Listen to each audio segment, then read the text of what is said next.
Welcome to our podcast, where we cover unique and interesting stories for you. In this episode, we will discuss the spooky frown spotted on Jupiter by NASA's Juno spacecraft. NASA's Juno mission has captured an image of planet Jupiter that has intrigued everyone. The image was captured on September 7th, when NASA's Juno spacecraft made its 54th close flyby of the planet. The spacecraft took a chilling image of Jupiter's northern regions called Jet N7.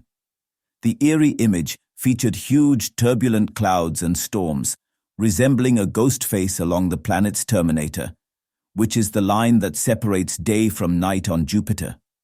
The pattern of these clouds, as captured by the Juno spacecraft, resembles a ghost.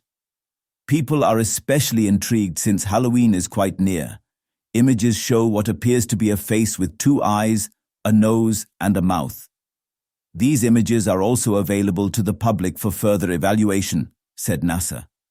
The image of these spooky clouds was made by citizen scientist Vladimir Tarasov, as seen from the Juno instrument when it was about 2,400 miles above Jupiter, according to the NASA report. Scientists said that these clouds on Jupiter led them to pareidolia, which is the effect that causes observers to perceive faces or other patterns in largely random patterns. Although intriguing, this is not the first time NASA has captured an image of what appears to be a face on a planet. In 1976, NASA captured its well-known Face on Mars photo, which turned out to be just an ordinary mesa. The photo was taken by NASA's Viking 1 spacecraft. In the image, the carving of eyes, a nose, and a mouth seem to appear on the planet. Juno is NASA's space probe orbiting the planet Jupiter. It was built by Lockheed Martin and is operated by NASA's Jet Propulsion Laboratory. The spacecraft was launched from Cape Canaveral Air Force Station. Juno measures Jupiter's composition, gravitational field, magnetic field, and polar magnetosphere. It also searches for clues about how the planet was formed, including whether it has a rocky core or not.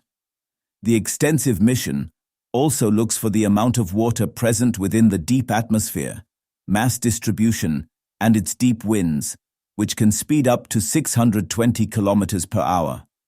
It is the second spacecraft to orbit Jupiter after the nuclear-powered Galileo orbiter, which orbited the planet from 1995 to 2003. Thanks for tuning in. If you enjoyed this episode, be sure to subscribe and share your thoughts in the comments. Stay connected for more exciting discussions and updates in our next podcast.